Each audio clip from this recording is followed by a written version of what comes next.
Just recapping, actually, in fact, you sort of touched on this a bit earlier, but some of this breaking news on the PBOC temporarily halting purchase of government bonds from the market.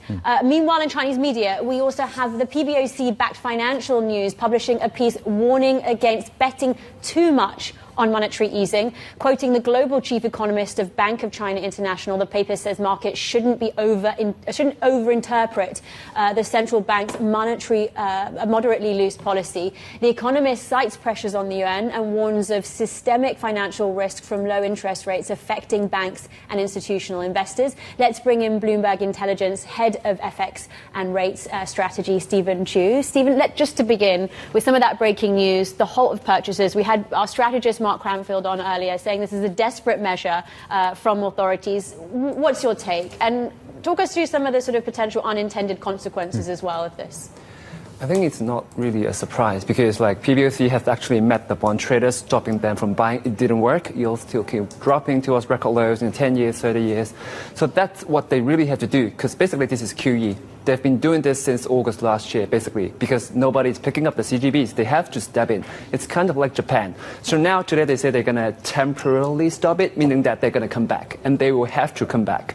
I mean, one reason why they want to stop that, of course, they want to support yields. They want to support the currency, just like what they did with the offshore bills yesterday. So it might work temporarily. We saw CGB yields rebounding this morning. We saw the currency rebounding right now, but it's not going to last. They will have to step back in later, just because nobody's buying the bonds. When we look at foreign investors, they've been fleeing the CGB market for 3 months in a row up to November, and they're not going to come back because yields are so low, and even if you get yield pickup after FX hedging, it's also dropping. So the PBOC will have to be there going forward.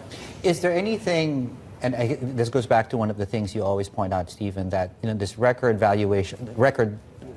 spread between the U.S. and where we are with China. I think we have a graphic which shows you the real one as a part of the nominal. I guess it also goes to the question: is there anything that you see as a potential catalyst that might lead to a weaker U.S. dollar over the next few weeks? I mean, if we have a more mellow Donald Trump, of course, if there's no trade war, he just retract everything he said. So basically no tariff, no tension, and of course the dollar may drop.